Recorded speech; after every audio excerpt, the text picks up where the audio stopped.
MLP यानी multi layered packaging. ये वो कॉमनली यूज्ड प्लास्टिक रैपर्स हैं जो चिप्स, बिस्किट्स, चॉकलेट्स और ऐसे ही फूड प्रोडक्ट्स को पैक करने के लिए यूज किए जाते हैं और ये इजीली रिसाइकिल नहीं होते, इसीलिए हमें सड़क पे या कचरे में सबसे ज्यादा यही मिलते हैं। और इन रैपर्स को डिकम्पोज होने में 450 ईयर्स से भी ज्यादा लग सकते हैं और इन प्लास्टिक रैपर्स को हम हमेशा देख के इग्नोर कर देते हैं। पर पुणे की अमिता जी ने इसको इग्नोर नहीं किया, बल्कि इसको अपसाइकिल करने का एक डिफरेंट तरीका निकाला।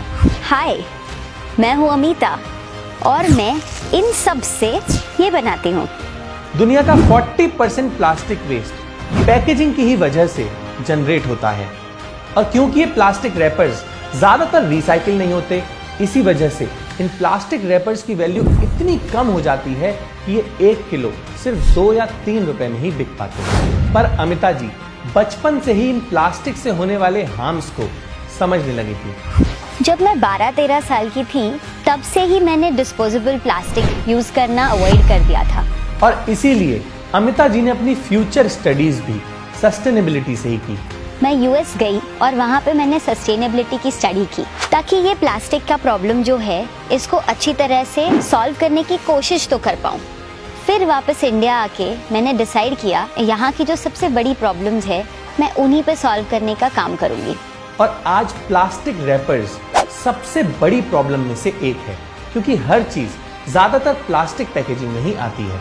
अब मेरे सामने 2 प्रॉब्लम्स थी, एक कि मैं ये सारे रैपर्स का क्या करूं, इसका क्या बनाऊं, और दूसरी कि मैं ये कहां से सोर्स करूं। तो अमिता जी ने डिसाइड किया कि वो ऐसा कुछ बनाएंगी जो फ्रीक्वेंटली यूज होता हो, क्योंकि जितना फ्रीक्वेंटली यूज होने वाला आइटम होगा उतनी ही ज्यादा उसकी डिमांड होगी और उतने ही ज्यादा प्लास्टिक रैपर्स रीयूज हो पाएंगे। तो मैंने डिसाइड किया कि मैं इन सब से laptop bags, grow pot, sling bags और ऐसे कई सारी चीजें बना पाऊंगी। तो मैंने थोड़ा सा रिसर्च कर लिया और आइडिया मेरे समझ में आ गया। पर अभी भी दूसरी प्रॉब्लम थी कि वो इन रैपर्स को सोर्स कैसे करेंगे, एज इसको कबाड़ी वाला और रैक पिकर्स दोनों ही कलेक्ट नहीं करते। प्लास्टिक वेस्ट कलेक्ट करने के लिए मैंने काफ़ी सारे waste picker organisations, rag pickers के साथ बात करने की कोशिश की और फाइनली मैंने उन्हें मना लिया कि वो ये वाला प्लास्टिक वेस्ट भी कलेक्ट करें और हमें वो अपसाइकलिंग के लिए दे दे।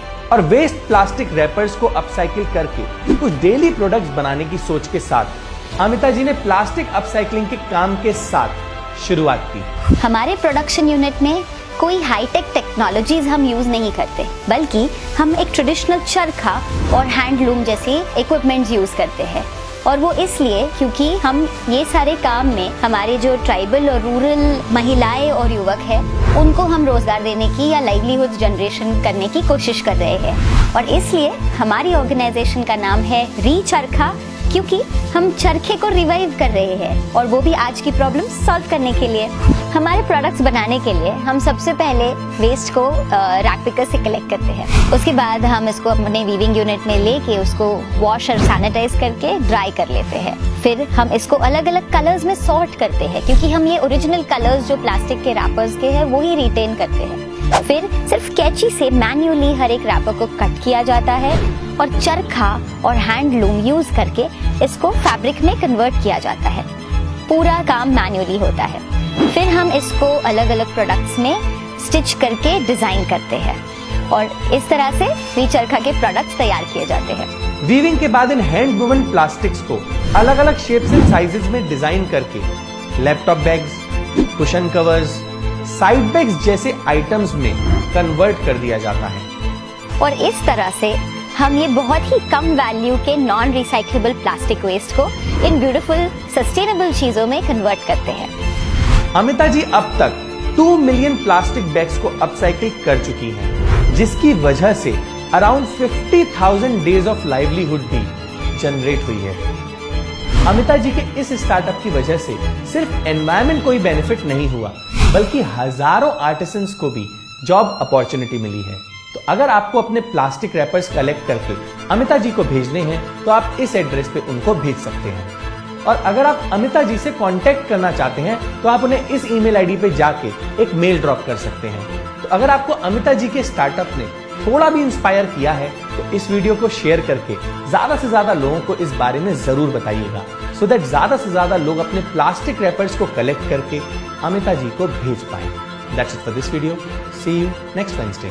हम ऐसे ही एनवायरमेंट अवेयरनेस पे फिल्म्स बनाते हैं, तो अगर आप एनवायरमेंट को लेके थोड़ा सा भी सीरियस हैं और उसे सेव करना चाहते हैं तो आप इको फ्रीक्स नाम के फेसबुक ग्रुप को ज्वाइन कर सकते हैं। इसमें हम ऐसे लोगों की कम्युनिटी बनाना चाहते हैं जो एनवायरमेंट के बेटरमेंट के लिए कुछ कर रहे हैं। तो अगर आप किसी ऐसे को जानते हैं या आप खुद कुछ ऐसा कर रहे हैं तो आप इस ग्रुप में जाके पोस्ट कर सकते हैं, सो दैट और लोगों को इसके बारे में पता चले।